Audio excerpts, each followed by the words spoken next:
There you have it. The Bell Center, a place where no Stanley Cup final game has ever been played.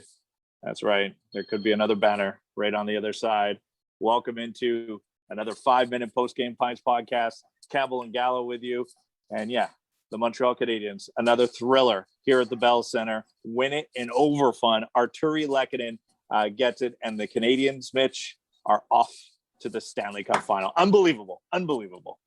Truly unbelievable, Sean. And you say overfun. That was one of the funnest overfuns that I've been able to cover in my time covering hockey. And you know what, I think back, it's been a while now following this team, and so many great storylines and so many people to feel happy about for on a day like today, advancing to the Stanley Cup final. And you know what, there's still a lot of work for this team to do, and we just get 2 more weeks, Sean, of enjoying what's been a very fun ride.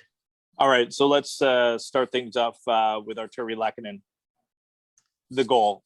I know someone tweeted out that Arturi Lehkonen was going to score. You had to know. I had Lehkonen. But you know what? It's just so fitting that it was that line that scored the goal to propel them to the Stanley Cup final, because it's not only the work that they did against Vegas, it's the work they did against Winnipeg, the work that they did against Toronto, and they get the overtime winner. I thought all three of them, Gallagher, Deneau, Lehkonen, and shout out to Jake Evans too, who played on that line. Yeah, there was times where Lehkonen wasn't even in the lineup, and he gets rewarded for the goal. And makes me think of some of the guys that are scratched right now, like Evans, who is officially healthy but didn't play, Thomas Tatar, Romanov, Kulak, all guys that would normally be in the lineup for pretty much every team in the NHL. On the outside looking in right now, this team is deep, Sean, and that line that you're talking about, they're relied for the heavy lifting in the defensive zone. They're not relied on to score, but all 4 lines contribute for this team. And on this night, it's that line that plays hero offensively, even though their best work was probably done completely shutting down Mark Stone, who was pointless in the series, and Max Pacioretty, who was only able to score 1 goal in 6 games. How about the leadership of the Montreal Canadiens, Mitch? Shea Weber gets the big goal to start things off.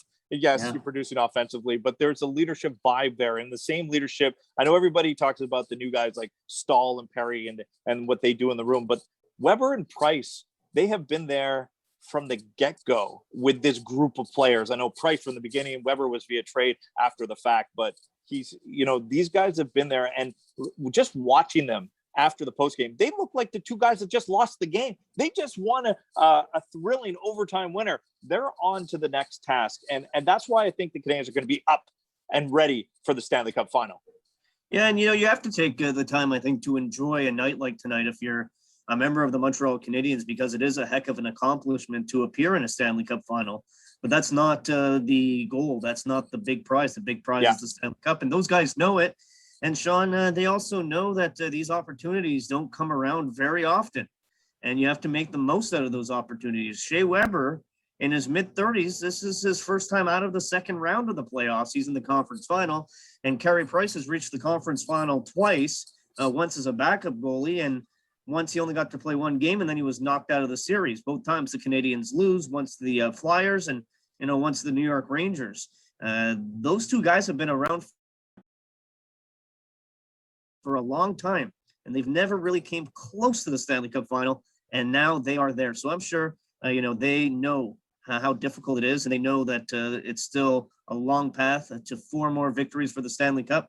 And look, the Canadiens have a bunch of other players here too, Sean, that have experience winning the Stanley Cup, and they know what it takes, and they know that they don't want to let this opportunity slip between their fingers. Yeah, that's why, it doesn't matter who the Canadiens are going to be facing in that final. I do think they'll be up for the task. Now, it's going to be tough because you're talking about the 2 final teams of such a long year. But it's also amazing, just all the little stories and all the hiccups, where the Canadiens were when the pandemic hit to where they are today, Mitch. It's pretty crazy to see the roller coaster ride of the Montreal Canadiens. I think that if they didn't play in that bubble last year as the 24th team, they wouldn't be as good as they are today. They didn't play in that bubble.